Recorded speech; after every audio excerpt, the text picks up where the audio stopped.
Conexão Poder. Oferecimento Mobile Escritórios. Maior criatividade por metro quadrado. Residencial Vale das Palmeiras. Seu apartamento rápido, fácil e incrível. Tubarão Esportes. A força do esporte. Realce Persianas para os ambientes mais charmosos. E Titânia Telecom. Soluções para conectar negócios e pessoas. Muito bem, a Conexão Poder está recebendo hoje o presidente do Tribunal de Justiça, desembargador Carlos Alberto Alves da Rocha.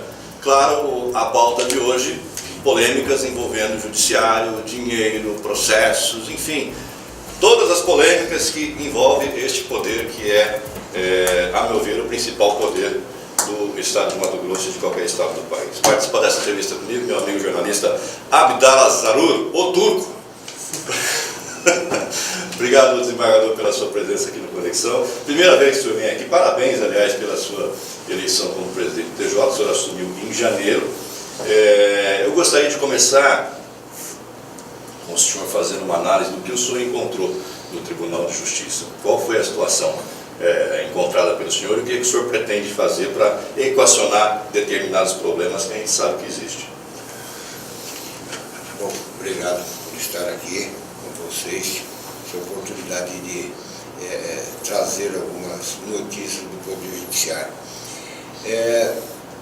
Todas as administrações anteriores, elas sempre se comportaram como se deve comportar um administrador, fazendo o seu dever, zelando pelo Poder Judiciário, pela coisa ruim que o Judiciário tem. E eu assumi uma situação boa dentro daquilo que é a normalidade na transmissão de um cargo para outro administrador. Só que a situação do Estado, né, é que não era tão boa como em anos anteriores. Então a gente tem feito essas readequações de orçamento, de valores, para manter o Poder Judiciário em todas as comarcas como ele deve estar. Existiu a ideia inicial de se fechar comarcas, pegando esse gancho que o senhor falou. Ainda tem essa ideia de fechar 17 comarcas no Estado? Nós não temos um número exato para fechamento, nem nada. Nós temos um estudo, nós estamos fazendo um estudo, um levantamento, e eu tenho dito sempre o seguinte, nós vivemos, e principalmente o Poder Judiciário vivia há muito tempo do achismo. O presidente acha que deve fazer isso, o corregedor acha que deve fazer aquilo, e cada um fazia o que achava. Então nós temos que partir mais para o profissionalismo, deixarmos o amadorismo. E nós temos que fazer o quê? Estudos sobre isso. Hoje são dados estatísticos, números que levam você fazer alguma ação. E nesse caso nós estamos fazendo o quê? Estudo de determinadas comarcas, se ela é viável ou não, se ela é necessário permanecer com o seu trabalho ou não. E não que vamos fechar comarca. Nós poderíamos enxugar. São duas varas numa determinada comarca, virar uma só, outras fazer uma suspensão temporária, mas isso tudo está em estudo. Não existe nada para fechar ou para suspender hoje ou amanhã. Tenho dito até para os prefeitos, os políticos, a sociedade civil que procura naquelas comarcas que saíram os nomes das cidades onde poderiam, tenho dito, olha, nada será feito do dia para a noite, nada será feito de surpresa. Nós vamos fazer um estudo, aquelas que chegar a uma conclusão que deve ser suspensa alguma coisa, será chamada essa população, discutir o porquê e aí sim tomar providência. Certo? Ninguém vai fazer nada do dia para a noite, de surpresa, pegar todo mundo aqui de repente e fechou. Não é nada. Como é que se detecta a inviabilidade ou não de uma comarca? É pelo tamanho da cidade, é pelo número de habitantes, é pelo número de processos? Sim. Porque assim, a gente vê no Estado, tem cidades que não deveriam ser cidades, né? Tem distritos que não poderiam ser distritos, que na verdade deveriam ser cidades, porque está a 200 quilômetros da sede. Um caso que me chamou muita atenção, que eu já fui lá, é o distrito de Paranorte. Paranorte é um distrito de Juara, que fica a 200 km de Juara, e o único acesso é de avião ou por uma estrada de chão que você passa no meio da selva. Quer dizer, como é que esse cara que mora em Paranorte vai ter que se deslocar para Joara, para Nós isso? temos um exemplo junto E não com tem esse, comarca. Nós temos a cidade de Rondolândia. Rondônia, você quer entrar em Rondônia e Tem que ir em voltar? Rondônia e voltar para cá. Né? Então nós temos essa dificuldade.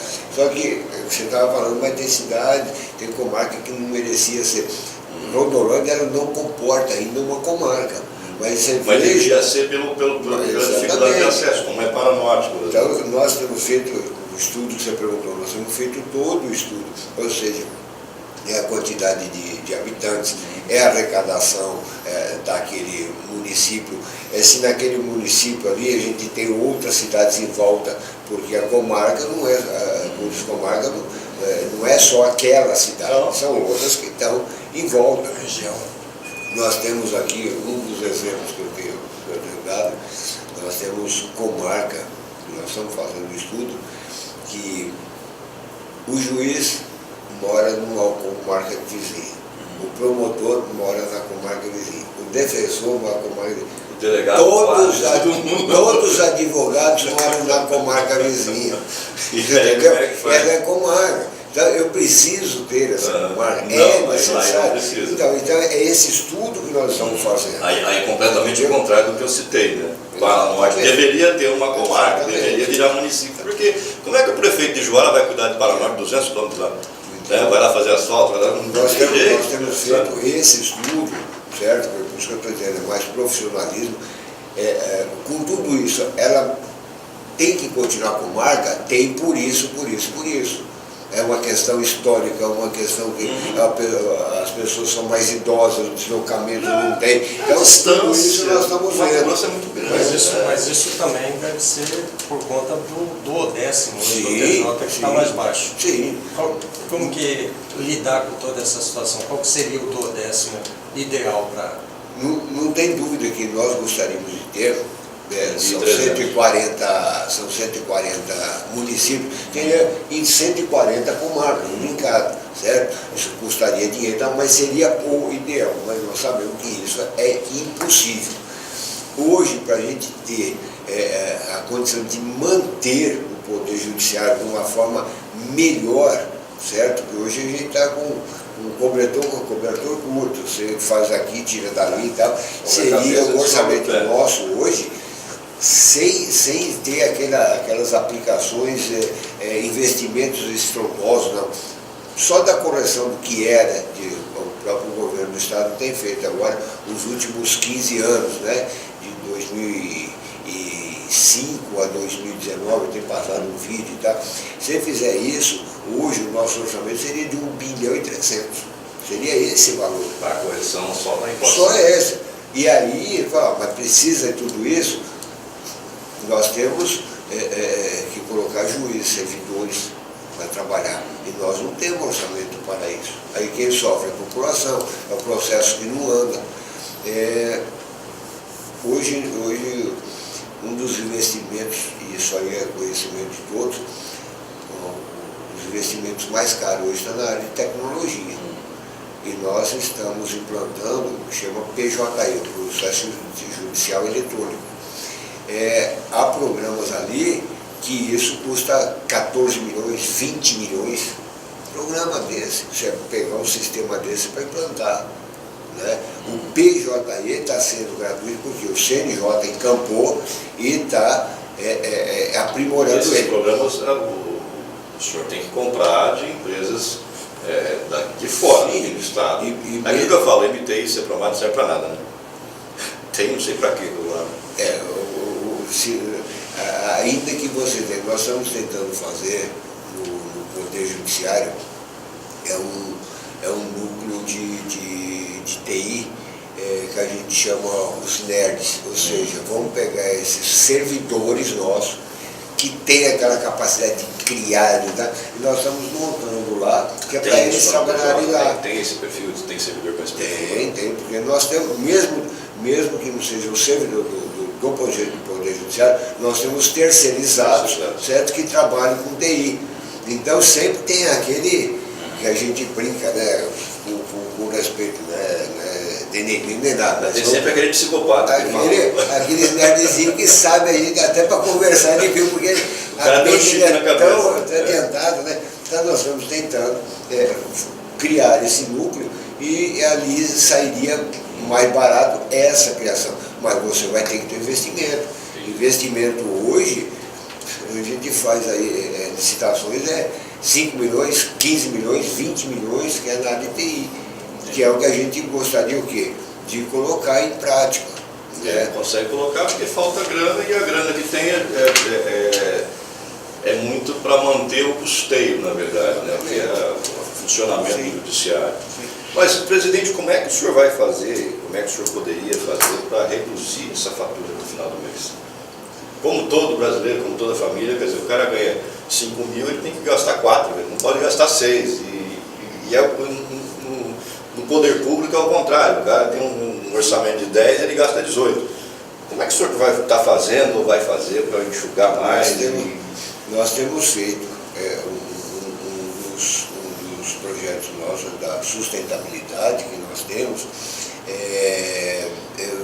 Eu tenho depois até passar um videozinho e vai sair um outro, como se fosse até uma competição entre as comarcas, um ranking. A comarca, quem reduz mais o custo. Quem produz mais com menos custo, na verdade. Exatamente, nós temos um ranking ali, agora de cabeça não sei te dizer, mas se eu estou enganado, que ficou em primeiro lugar, acho que foi São José do Rio Claro, que ela gastava, parece, 35, 38 mil, se eu não estou enganado, um valor mais ou menos desse. Para manter a comarca, ela reduziu para 19, 17 mil, uma coisa assim, certo? Com o quê? Com papel, com copo, um cafezinho, copo, desligar o ar, a luz. Então, quer dizer, nós vamos fazer essa medida, que parece que não, mas é um valor significante em cada comarca. Estava lembrando dessa redução, lembrei de valores.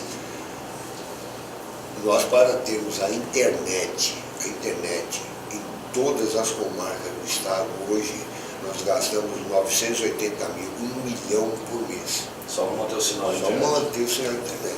E que nós sabemos que não é o melhor, não é o bom que nós desejávamos. Né? Não entregam. O senhor tem que usar o que a gente usa aqui, a Titânia Telecom, né? Fazer uma parceria com eles e pronto. Resolve o seu problema. Mas presidente, essa questão do duodécimo. A gente sabe que o governo passado teve dificuldades para fazer repasses do duodécimo. Existe algum saldo que o TJ tem para receber e o senhor pretende buscar o que tem direito? O saldo dos últimos 4 anos. Ele quer dizer o calote do Pedro Táxi, vamos falar a verdade. Porque essa política eu não vou manifestar, mas eu vou dizer que o que ficou nos últimos 4 anos, você tem ideia de quanto deixou de ser repassado para o Poder Judiciário, nós vamos falar de 1.300. Então, no que vai reduzir? Já foi reduzido até com esse dinheiro que está faltando. Você deixou de investir. São 270 milhões nos últimos 4 anos. Mas e aí, o governo novo vai pagar ou isso Nós estamos negociando com ele, né? Nós sabemos a dificuldade do Estado e que não dá para ele pagar em um mês. Não dá em árvore, não dá. Né? Há uma promessa da gente dialogando, conversando, quem sabe, não sei se será na minha gestão, pode ser no próximo. Ele vai dizer, conversa daqui para frente, daqui para trás. Sim, a gente sabe, a gente vê. A gente compreende que a dívida não é dele, mas a dívida é o quê? Do Estado. Do Estado. Se eu deixar a dívida do Poder Judiciário, é do Poder Judiciário, não é minha dívida. É a má administração, às vezes a arrecadação incorreta. E está em dia com esse novo governo? Não, hoje, a partir de janeiro, nós estamos recebendo, pelo menos, dentro daquela dificuldade do Estado, né, que antes era repassado dia 25, dia 28, né, para pagamento dentro do mês. Hoje tem dificuldade, ele ia dentro do próximo mês e tal, mas está em dia, não tem nada devendo hoje. Sempre que uma nova gestão assume o comando do TJ, fica aquela expectativa de concurso. Como que está essa situação? Nós estamos, o concurso para a magistratura, nós estamos fazendo. né? É uma das questões, uma das indagações, que eu falo, mas está reclamando de dinheiro, está fazendo o concurso? Sim, nós estamos fazendo. E por quê? A explicação é simples. Esse concurso para a magistratura, você demora um ano e meio para fazer. Se a gente for esperar ter o dinheiro, quando ele vier, nós vamos demorar mais um ano e meio. Né? Então você já faz o concurso, ele tem prazo de validade, geralmente 2 anos, então você pode prorrogar, então você já deixa o concurso pronto. Então da magistratura, nós estamos fazendo. Dos servidores, tanto do tribunal como do primeiro grau, em todas as comarcas, nós temos nomeado de acordo com o nosso orçamento. Fica 15 dias mesmo, tinha comarcas que tinham 2 servidores lá, e nós fizemos um ranking, e essas comarcas nós taxamos de crítica. Então, foi nomeado 58 servidores para essas comarcas críticas que nós temos. A gente faz dentro daquele orçamento que dava para a gente fazer. Né? Mas a esperança nossa é que daqui uns anos, infelizmente, né, e isso vai ser no Poder Judiciário, vai ser em vários outros setores, que nós vamos diminuir muito o número de servidores. Isso vai cair muito, porque se nós estamos falando de PJE, tudo eletrônico, o advogado vai estar em casa, vai estar peticionando, ele vai estar no escritório, ele está numa viagem. O cara vai trabalhar aqui, né? O senhor acha que isso... Falando de trabalhar aqui, depois me lembro que eu vou falar inclusive do celular depois. O senhor acha que inclusive isso pode diminuir aquela sempre imagem que as pessoas sempre falam, que o judiciário, e aí eu não estou me referindo só ao de Mato Grosso, mas como um todo, tem a questão da morosidade. O senhor acha que isso é um caminho para... Sim, você olha, essas inteligências artificiais, e nós já temos, e hoje o Supremo está investindo muito nisso, mas nós temos estados já que já tem algum projeto. Se você pegar Pernambuco, acho que chama Elis, em Rio Grande do Norte, acho que é Poti, ele já tem o sistema todinho, o programa todinho para execução fiscal. A execução fiscal entra, a própria sistema já dá o despacho, vê se está certo a certidão, vê se está prescrito, vê qual é a data, já pede mandado, já manda citar, ele já vai buscar, o que a gente chama hoje de Bacenjude, né, que é o sistema de banco que cruza se você tem dinheiro em contas em todos os bancos, ele automaticamente ele fica repetindo de 5 em 5 minutos, ele entra na tua conta. Tem dinheiro, de 5 em 5 minutos ele faz. Isso já tem. É um Big Brother financeiro. Exatamente. Nós não temos aqui ainda, mas já está sendo desenvolvido. Então, quer dizer, esse sistema, eu acho que vai levar o quê? A diminuição de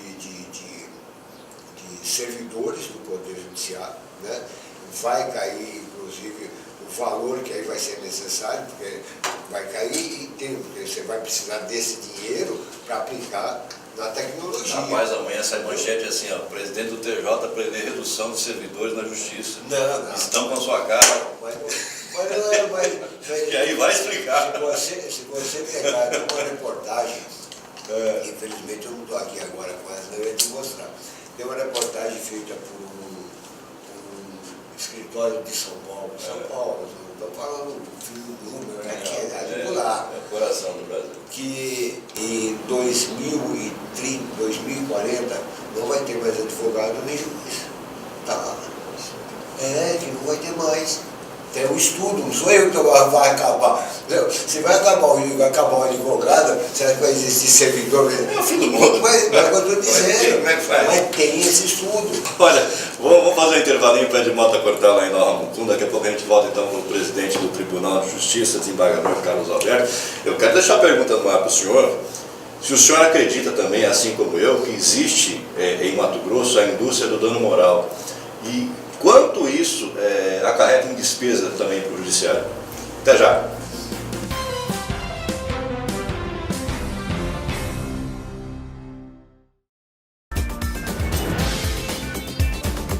Muito bem, estamos de volta com Conexão Poder, recebendo o desembargador Carlos Alberto, presidente do Tribunal de Justiça. Justiça, eu deixei a pergunta no ar no bloco anterior, perguntando sobre... Deixei a pergunta perguntando, é feio demais, né? Deixei a pergunta sobre o que eu acho que existe no Estado, que é a indústria do dano moral, e se isso não traz muito prejuízo para o Judiciário e acarreta nesses enormes custos aí que o senhor disse que a Justiça em Mato Grosso tem. E como é que se faz para diminuir essas questões? Porque eu vejo assim, a gente aqui no site Repórter MT, a gente toma muito processo por dano moral. E até hoje eu perdi um único processo, porque se tratava de menores de idade. Apesar de ser um traficante, eu tive que pagar a indenização, só porque tinha 17 anos. Mas, enfim. Os outros processos todos são improcedentes. Quer dizer, o cara sai numa foto lá, numa ocorrência qualquer, que está lá de papagaio de pirata, está lá de ganso, como diz a molecada, né? Fica de ganso assim lá, e sai na foto, e aí te processa por dano moral. E a Justiça recebe esses processos, tem todo um trâmite, tem todo um gasto, tem toda uma confusão, para depois chegar lá no final de um ano, dois, improcedente. Nós temos visto... Isso é um calo do Judiciário. Sim, muito. Isso traz vários problemas. Um deles reflete o que? No próprio orçamento nosso, porque a maioria ou entra no juizado especial, que é gratuito, ou entra na justiça, a gente chama de comum, certo? Com a justiça gratuita, pedindo para ele. Então, não tem custo nenhuma. Então, qualquer aventura, isso pode surpreender. Se eu ganhar R$1.000, ganha R$1.000. Se for dois. Não deveria acabar esse negócio de justiça gratuita, amplamente gratuita? A gratuita, eu acho que ela tem que ter, porque as pessoas realmente necessitam. A justiça não é tão cara. Mas você tem um filtro, né? Peraí, cara, você está processando aquele ali porque você saiu numa foto 10 anos atrás. Como assim? Só agora que você viu se não dando moral? O corregedor aqui do Estado, trabalha com a gente no tribunal, ele é um advogado de, acho que, não sei, deve ter 40 anos, acho, de carreira, com uma experiência enorme, então, não sei o quê. E nós temos ido conversar com os advogados na OAB. Tivemos em Rondonópolis, aqui em Cuiabá, nós vamos lá na OAB discutir com ele.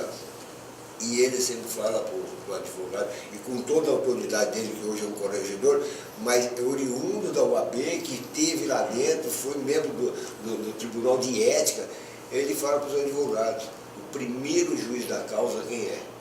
É um advogado. Não, isso é o primeiro juiz da causa. Ele fala todas as vezes para ele. Falta ética para os advogados. Mas aí é que está. O cara pega umas causas aí. Nós não podemos generalizar de forma alguma. Nós somos advogados aqui bons, maravilhosos. Nós temos alguns que criam essa indústria, que criam esse problema. E isso está nos dando uma oportunidade de buscar mais uma inteligência artificial, que é o quê? Trazer um sistema para dentro do nosso PJE, que ele vai cruzar todo o Estado, com todos os nomes de advogado e todo o nome da parte. Então, o doutor José Tital, ele entrou com uma ação em Poconé, em nome do Antônio. Tá? Aí esse mesmo doutor José entrou em Cuiabá com uma ação do Antônio de Antônio. Já tem um desenho lá no meio. Então, essa inteligência vai conseguir o quê? Rastrear tudo isso. Então, nós vamos uma reportagem... E se entrou com a mesma ação igual... Exato. Porque... Peraí, você quer ganhar duas vezes? Há uns dias atrás, nós tivemos um advogado aqui de Cuiabá que conseguiu colocar em rede nacional, falando a questão de telefonia aqui no Estado. São ações de telefonia de milhares e milhares do Estado. Feita, nós já pegamos um advogado aqui, um único advogado, ele tinha 6.500 ações nos juizados especiais. Sim. Um advogado, 6.500 ações. Bom, eu gostaria que ele tivesse 6.500 ações de verdade mesmo, né? Mas são 6.500. Qual advogado que tem 6.500 ações? É treta. Igual aquela treta dos caras que o Fantástico denunciou lá, que ligava para os coitadinhos lá para tirar o nome do Serasa, né, e tomava o dinheiro dos caras, de repente abria processo e ficava lá. Quer dizer, tudo isso gera custo, e aí esse 1 bi 300, 2 bi 500, 5 bi, fica insuficiente. Exatamente. E aí é que está, você atrapalha aquela pessoa que necessita, ele está demorando, porque eu tenho que analisar todos esses e o outro está lá. Aí o cara que está na fila do SUS lá, que precisa de uma cirurgia urgente, passa um ano esperando uma decisão, né? Porque o bonitinho, né? É o que a gente fala. Quer ganhar dinheiro. A consciência já começa de cada cidadão, de cada pessoa, né? Daquele direito que ela tem. Ela tem que ver, eu sou um aventureiro, eu quero ter a ganância por querer ganhar algum dano e tal. As próprias pessoas... Então existe mesmo essa indústria, não é só uma percepção minha, né? Infelizmente, cria-se uma indústria, né? Cria-se uma forma de tentar obter um dinheiro mais fácil. Quando os juízes percebem, né? Nós hoje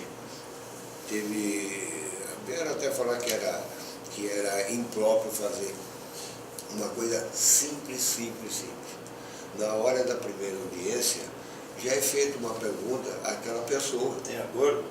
Não, tem um acordo. Não tem, eu falo assim, não tem. Mas mora onde, quem é o seu advogado, a pessoa não sabe quem é o advogado. Ela nunca viu. O advogado às vezes está do lado, ela sabe que é. Então, pergunta simples, já é uma entrega. Lá na Várzea Grande o cara pergunta assim, você é povo de quem? É povo de quem? Família de quem? É povo de quem? É verdade. Só para terminar aqui esse ponto, a gente, como site de notícias, não só o Repórter MT, como outros sites qualquer, a gente recebe muito material pronto, que vem do próprio Judiciário, que vem do Ministério Público, que vem da Polícia Militar, que vem da Polícia Federal, enfim. A gente publica por confiar na Mariane, por exemplo, que está ali. Eu tomei um processo essa semana por um material que a própria Justiça mandou. E a Justiça recebeu essa denúncia como dano moral do material que ela produziu. Sabe, são essas incoerências que a gente tem que tentar mudar, né? Aí, enfim, eu vou ter que ir para Rondonópolis dia 28, participar de uma audiência lá de uma psicóloga que trabalhou no Detran, que foi afastada por improbidade, um monte de coisa. O MP denunciou, a Justiça fez o material, mandou, a gente publicou, e eu tomo processo por dano moral, cara. Sabe?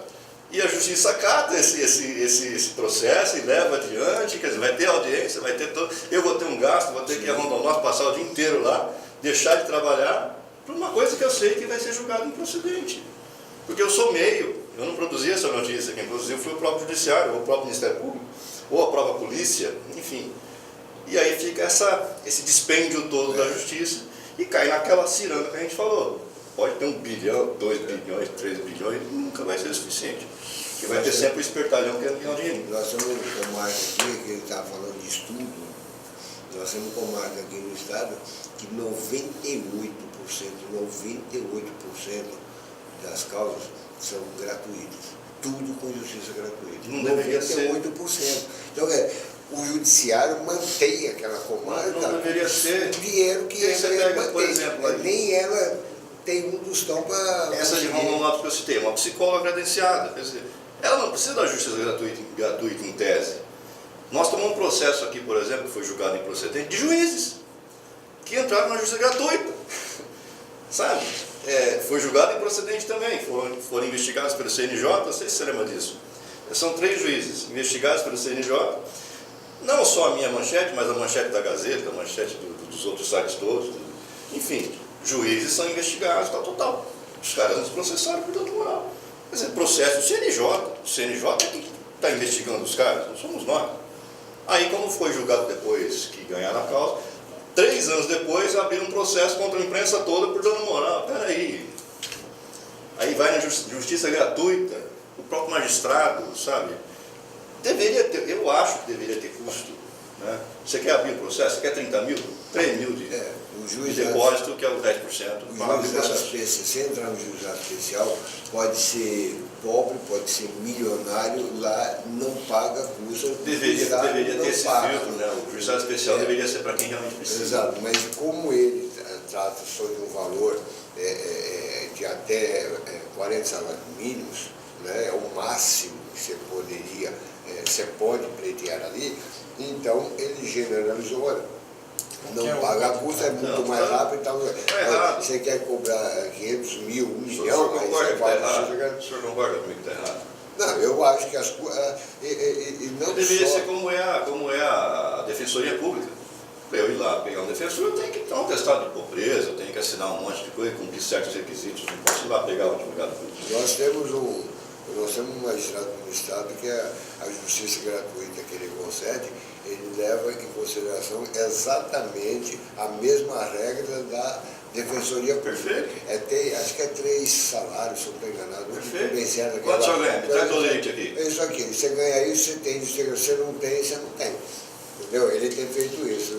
Até para uma questão da pessoa pensar se ele vai entrar ou não. Mas é um critério, né? Porque é muito subjetivo. Eu acho que deveria haver alguém propor uma lei, ou os senhores deputados propõem uma lei aí para acabar com isso. Mas como não tem, é muito subjetivo, cada um pode interpretar, né? Olha, eu tenho um carro lá que custa 5 mil reais, então você é pobre. Eu tenho um carro que custa 50 mil, então você já é rico. Quer dizer, cada um vai ter um critério. Se a lei mesmo colocasse um critério... O senhor vai ver o tanto que vai reduzir a despesa. Sim. E esses 1 bilhão e 200 aí que o senhor tem, 1 bilhão e 100, não sei, daria para o senhor fazer um strike aí na Justiça do Estado, né? Fazer o que o senhor quiser fazer e precisar fazer, sem ter aperto, sem ficar dando pedalada, né? Sem ficar, joga para cima, o que cai no colo você paga, o outro deixa para amanhã. Não é assim? É assim que todo mundo faz hoje, né? Então não teria isso, né? Mas aí, Abdala, você ia perguntar o quê? Não, está tramitando lá no Congresso, na Câmara Federal, uma PEC que prevê a extinção da audiência de custódia. O entendimento que se tem, porque ela foi criada pelo CNJ e não houve um debate pelo Legislativo. Na verdade, assim, não dá para saber se a ideia é a extinção ou a criação de uma nova audiência de custódia, vamos dizer assim, melhor aprimorada do que está hoje. Queria saber o que o senhor pensa disso. A audiência de custódia, realmente, ela foi pelo CNJ, não houve uma discussão ampla com a sociedade, com o advogado, não. Mas ela veio pretendendo o quê? Que fosse para a cadeia aquele que tem que ir para a cadeia. Porque nós sabemos que a cadeia não recupera de forma eficaz, eficiente, 100%. Não, ele pode ir até para lá até para aprimorar. Então você pega um pequeno furto, né? Às vezes um roubo mesmo, às vezes, de uma coisa até insignificante. O cara roubou pão para o filho comer e vai preso. Não, mas aí tá, hoje... Aí o vagabundo lá no Congresso rouba bilhões e não acontece nada. Mas aí é outro... Esse tem que ir pra cadeia. É outra seara. Ele é polido, rapaz. É outra seara. Então nós temos o quê? Essa audiência de custódia exatamente para quê? Você entendeu porque eu tomo processo? Por isso que eu não tomo. Eu não tomo.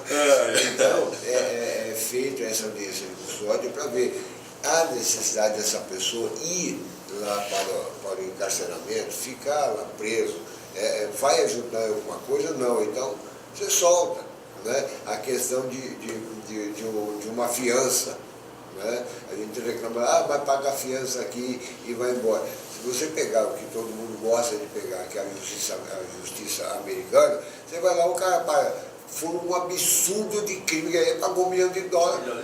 Agora, quem pagou $1 milhão é o pobre ou o rico? Lógico, é o rico. Então, quer dizer, só que a gente fala de outros países, mas a gente não olha o nosso aqui, a realidade nossa, né? Então, essa audiência de custódia, ela vai reduzir e muito esses presídios. E nós aderimos a um sistema aqui em Mato Grosso, estamos acabando de implantar, foi uma demanda assim de 40 dias de loucura para fazer, que é o SEU. O SEU é o acompanhamento da execução penal. Execução penal é um sistema que a gente estava falando, né? Isso aí custa caro, custou caro, mas o que ele faz? somente ouvi falar as guias do preso, né? Que ele vai, feita a guia, data que ele começou a cumprir pena, que ele pode sair, isso é tudo feito o quê? À mão, até hoje. O cálculo, olha, ele tem direito a descontar porque ele estudou lá dentro há 5 dias, um mês, é tudo feito à mão. Hoje nós temos esse programa já instalado e vai funcionar 100% no estado inteiro nos dias, onde o programa vai dizer, o Zezinho, dia 5 de junho, ele tem direito à progressão, então solte ele no dia 5. Ele vai avisar o advogado, vai avisar o promotor e vai avisar o juiz. Certo? É o sistema novo que o TJ está implantando não é no celular. Não é aí, mas é um parecido, é um PJM, esse. PJI. Processo Judicial Eletrônico. Então, esse que nós estamos fazendo agora, você não vai ouvir mais. O preso estava lá, cumpriu já 6 meses a mais que ele já podia estar na rua. Você não vai ver mais isso. Tem muito caso disso. Tem vários casos. Estou falando. E aí tem muito vagabundo que tinha que ficar 15 anos, fica 2 anos e vai para casa. É feito na mão. Então isso vai possibilitar o quê?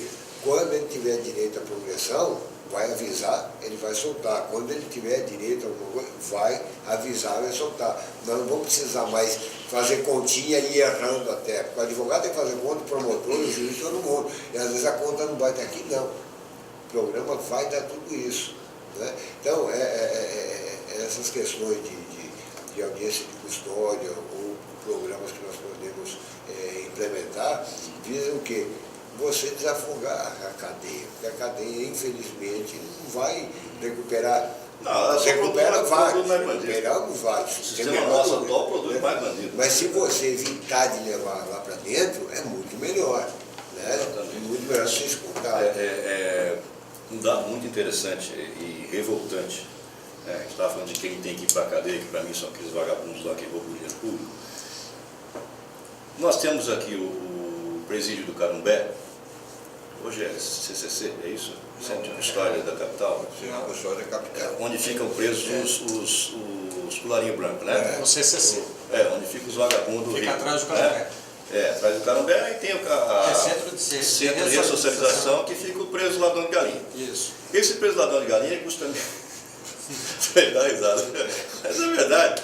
Esse preso ladrão de galinha custa R$ 1.700 por mês para o Estado. Aquele vagabundo do colarinho branco custa R$ 6.700. Pode isso, Arnaldo? Por mês? Por mês. Qual que é? Né? Porque eles devem comer caviar lá, devem comer lagosta, igual no STF.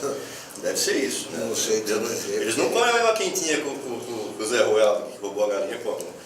Ele come outra coisa. Né? Não sei te dizer porque o sistema prisional é do Estado. É do Estado. Mas aí eu quero... Nós temos a participação da organização, de controle e tal, né? Mas essa é tudo eu toquei nesse ponto para pegar o gancho que o senhor falou de progressão de regime, porque nós tivemos um desses de colarinho branco que eu citei, que é o ex-governador, que ganhou essa semana a progressão de regime. Quer dizer, o cara rouba 1 bilhão, destrói Cuiabá, né?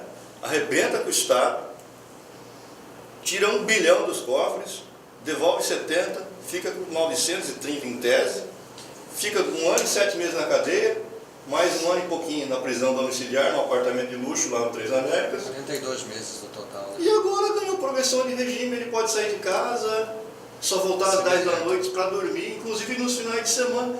Isso é prisão, o senhor concorda com isso? Mas isso eu fico tranquilo para falar Eu o não fico, seguinte, não. tranquilo, porque o Poder Judiciário não vai fazer nada, ele só está cumprindo a lei. A lei tem que ser alterada. Nós cumprimos a lei, o juiz, qual o papel dele? É cumprir a lei. Então nós cumprimos. Tem direito, moral, mas eu vou aplicar, está na lei, tá, eu tenho direito, a gente aplica. Agora, a hora que mudarem a lei, eu tenho dito há muitos anos que eu não sou a favor da pena de 30, 50 anos, não. Nem eu. Eu sou a favor da pena de 5 anos, 6 anos, 10 anos, efetivo, cumprido. Sim, cumprido. Você foi condenado, eu não preciso botar 30 anos, você vai cumprir os 5, 30, você vai sair. Então eu te dou 5, é 5. Trancar. É 5, acabou 5, você vai para o fundo, problema nenhum. certo? Na pior das hipóteses, você pode ter alguma forma, você botar lá 2/3 da pena cumprida, porque aí você vai faltar mais 1/3 só.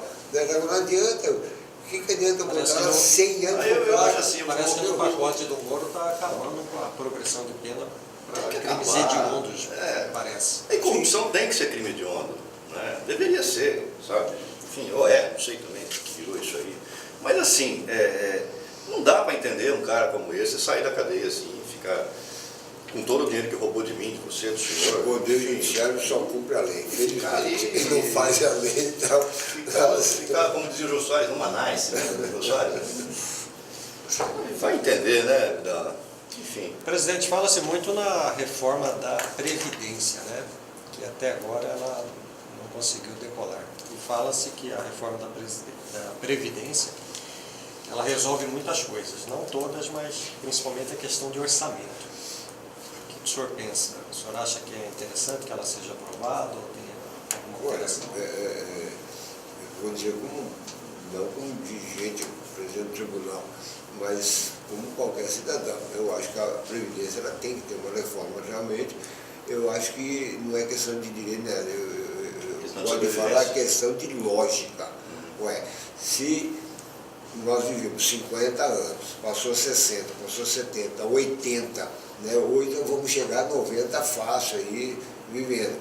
Você tem pessoas entrando mais tarde na contribuição, no mercado de trabalho. Então isso há um desequilíbrio. Então você precisa fazer alguma coisa.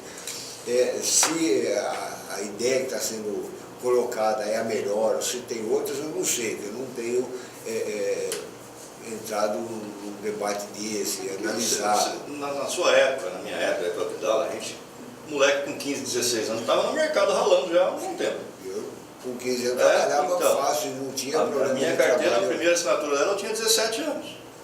Né? Enfim, aí hoje o menino, ele faz faculdade. Sabe qual tinha a minha? Devia ter uns 12, porque o senhor é um pouco mais velho que eu. Então, sou da geração do meu pai, na verdade. E aí, meu pai tinha com 7 anos carteira sapateiro, quer dizer, sabe? E aí, eu com 15, 16 anos, hoje a molecada está sendo carteira ou entrando no mercado com 25, 26. Porque o moleque se forma primeiro na escola, forma na faculdade, aí ele vai fazer um doutorado, uma especialização, não sei o quê, para depois ir trabalhar. Quer dizer, aí a conta não fecha.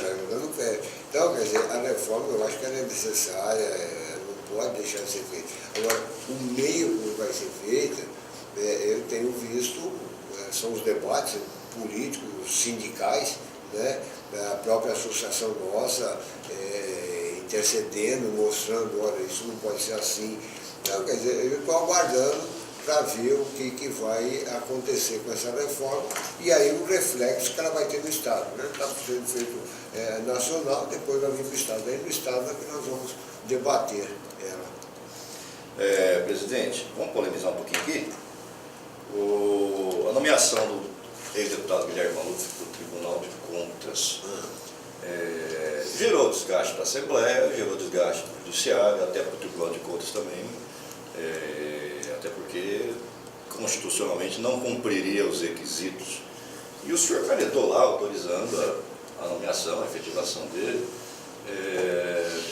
O senhor sofreu pessoalmente também esse desgaste ou não? Não. Tem desgaste, eu tenho dito o seguinte, quando eu tenho que cumprir a lei, tenho que cumprir o meu papel. Se cumpriu ela como está determinado, não tem a mínima preocupação. Existe uma ação, está em tramitação, o Ministério Público, o MP quer barrar, tudo bem, mas aí vão discutir processualmente, certo? Se chegar no final, olha, realmente não pode ser nomeado, ele vai perder o cargo. E eu tenho dito, eu acho que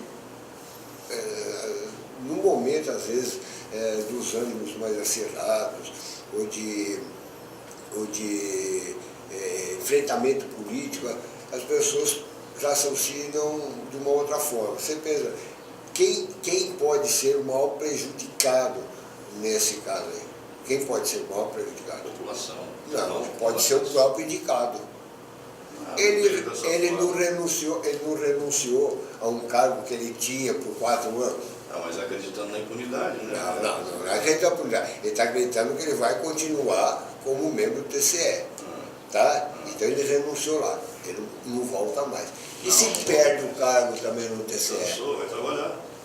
Mas por isso que eu estou dizendo, o maior prejudicado nesses termos dos cargos é ele. Que vai trabalhar, Está correndo risco, né? Está correndo risco, é a pessoa que está correndo risco.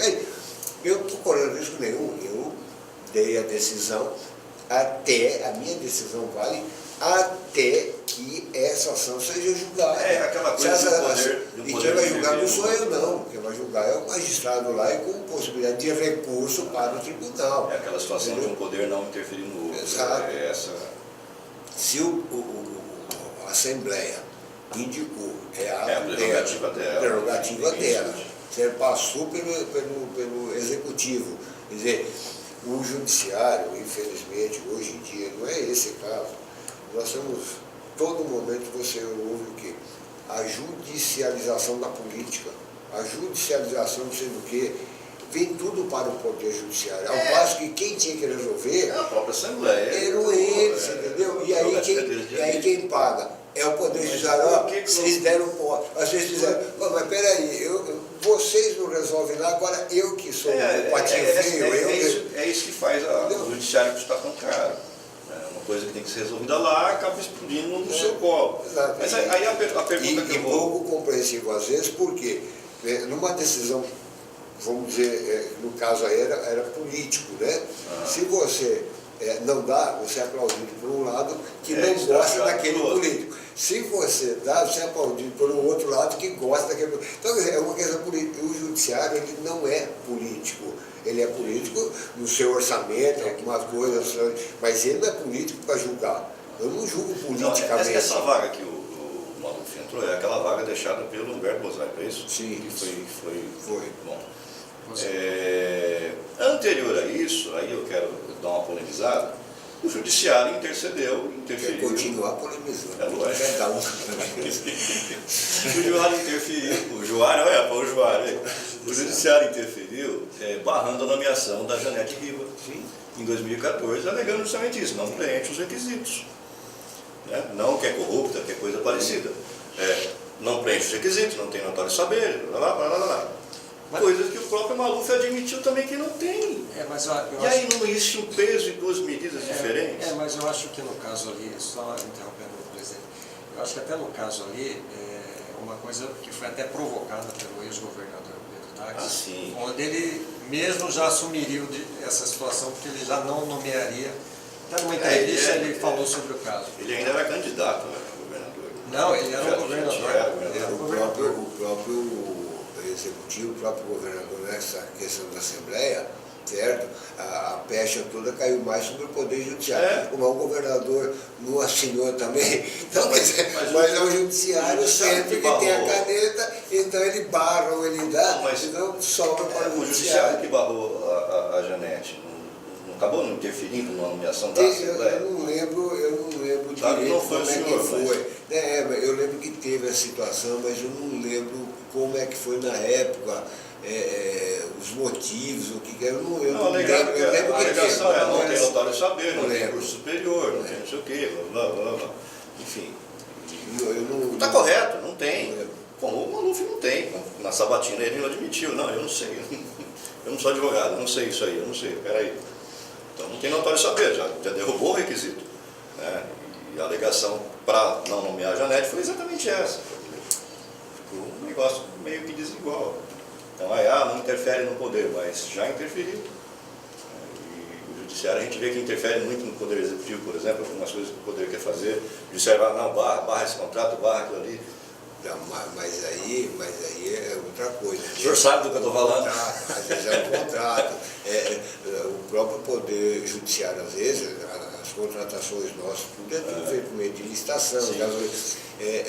O próprio Poder Judiciário, de vez em quando, ele suspende uma licitação que vem alguma denúncia, ou vem alguma coisa, e tá falando, opa, peraí, isso aqui tem um problema aqui, saiu errado um edital e tal, a gente suspende. Então, mas são contratos e tal. Eu estou dizendo a questão política mesmo, né, que deve ser tratada pelos políticos.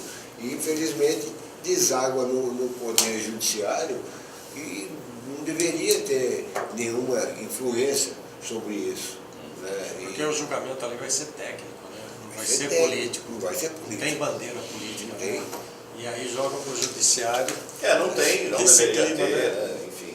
Aí pegando esse gancho da bandeira política, eu quero tocar na CPI da Lava Toga, que claro, não tem nada a ver com o senhor aqui, mas é lá para cima no STF. O senhor concorda que os caras lá em cima estão politizando demais as decisões deles? E o senhor é a favor dessa CPI para passar limpo o STF?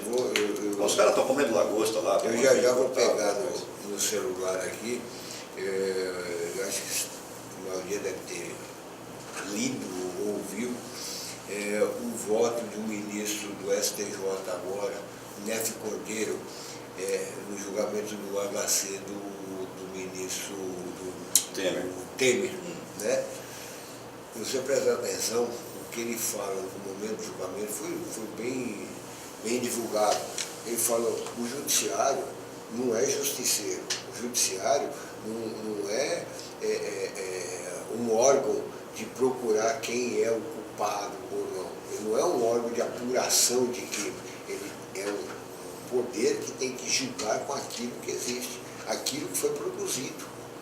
O juiz não deve ficar se metendo em provas, querendo ser justiceiro. Ele deve ter mandado até recado, mas o recado é para toda a magistratura, certo?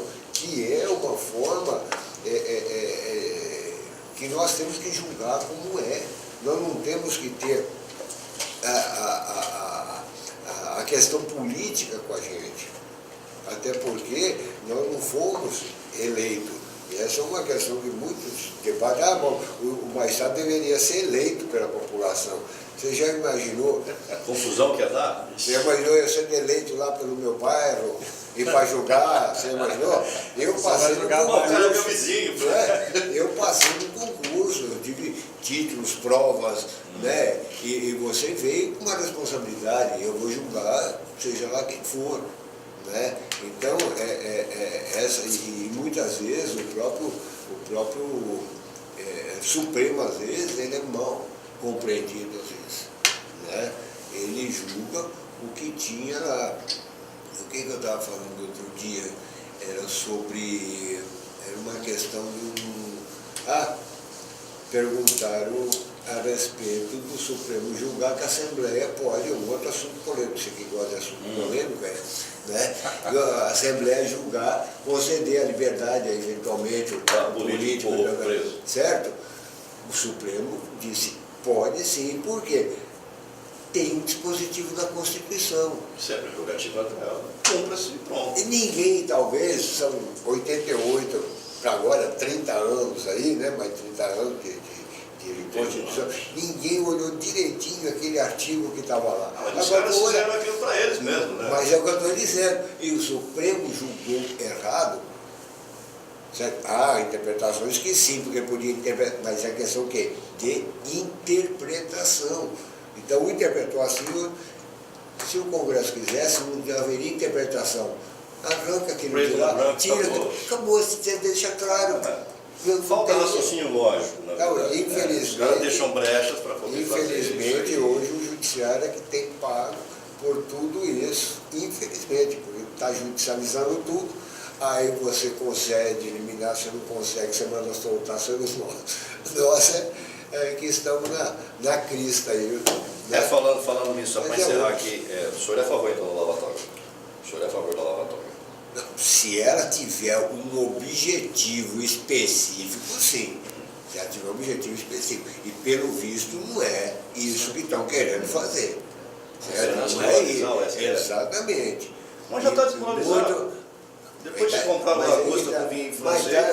Mas esse é o ponto. Talvez esteja um erro realmente, ou sei lá eu quem errou e não quiseram corrigir, é um problema esse. Os caras soltam tudo porque é administrativo. Agora nós estamos dizendo judicial.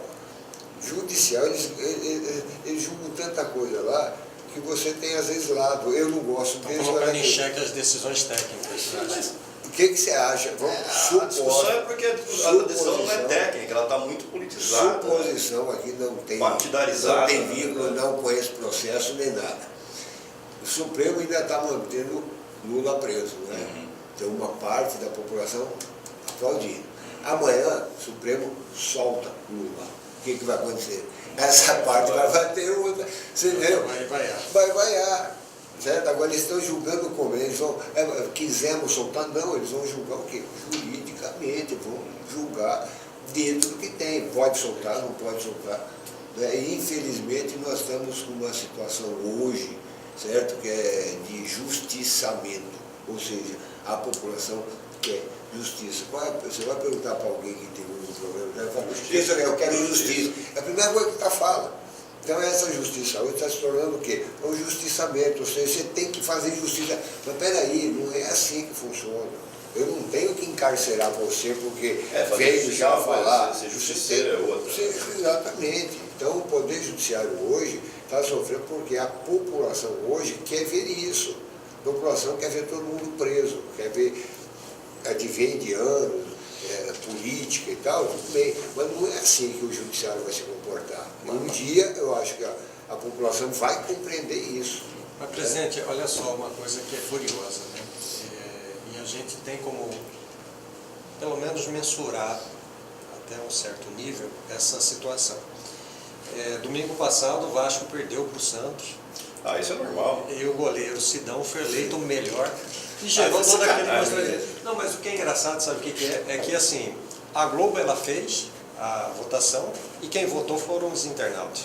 Aqui não é uma defesa de um nem de outro, mas assim, o que é interessante é que quem votou no Sidão criticou a Globo ter entregue o troféu. Talvez nem todos ali, mas uma boa parte de fora. Então assim, a coisa está muito... Faltou bom senso de quem estava por trás disso aí. Mas todo mundo, esse é o termo que a gente tem visto em tudo, você vai ver qualquer entrevista, qualquer coisa, o que você espera? Justiça. O que você espera? Justiça. Quer dizer, o que é a justiça que ela está pedindo? Não é? Às vezes foi um caso que aconteceu ali, nem iniciou, ela já quer o quê? A justiça. Aquela justiça dela, o que está significando? Eu quero que repare isso, que faz.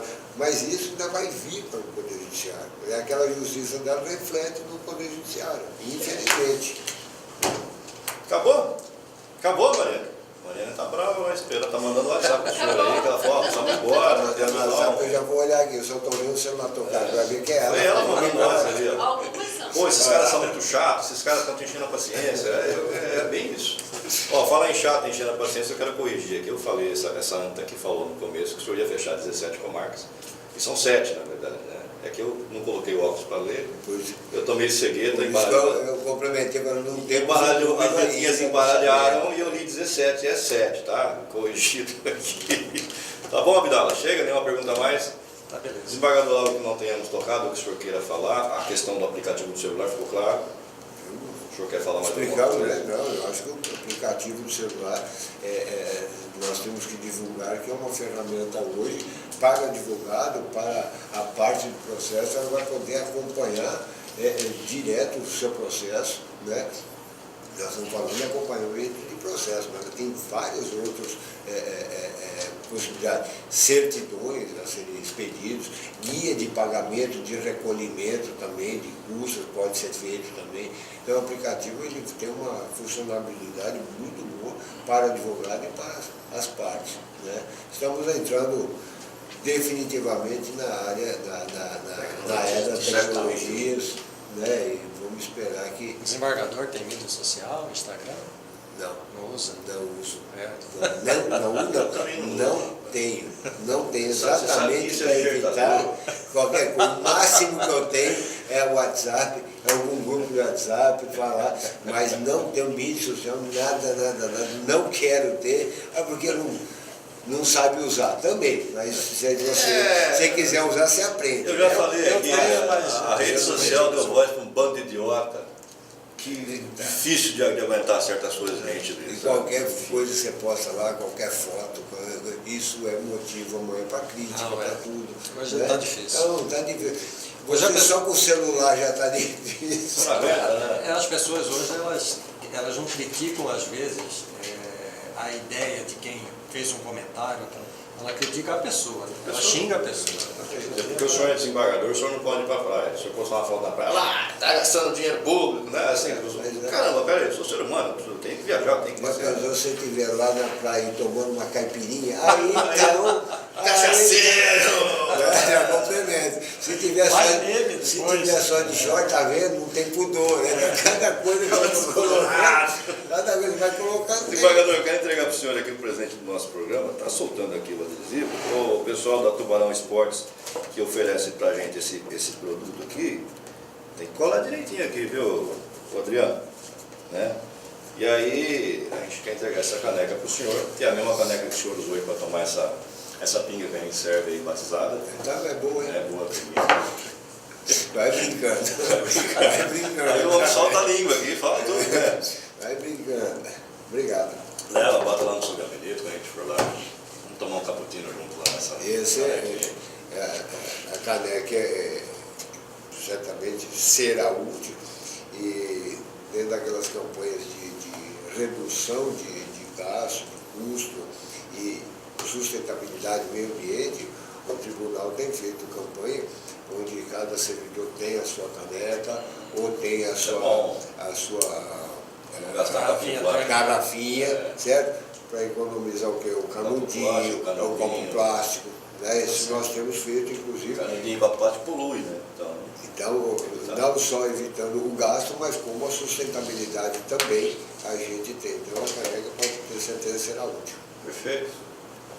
Obrigado pela visita, obrigado pela entrevista. Obrigado. Foi bom pro senhor? Foi ótimo. Então, Muito bom. foi bom pro você, Vidal? Apesar das polêmicas, né? Foi tranquilo, foi tranquilo. A gente só fala o que pode falar, né? O que não pode falar, não fala, né? Já dizia Boris Casoy, né? Certas verdades não devem ser ditas, né, Mané? Então, tem coisas que a gente segura. Tem alguém me ligando, mas não vou atender. Desliga aqui. Bom, você em casa, obrigado aí pela sua participação. Voltamos numa outra oportunidade com mais uma bela e grande, boa, legal e esclarecedora entrevista para você. Até a próxima. Tchau. Conexão Poder. Oferecimento Mobile Escritórios. Maior criatividade por metro quadrado. Residencial Vale das Palmeiras. Seu apartamento rápido, fácil e incrível. Tubarão Esportes. A força do esporte. Realce Persianas para os ambientes mais charmosos. E Titânia Telecom. Soluções para conectar negócios e pessoas.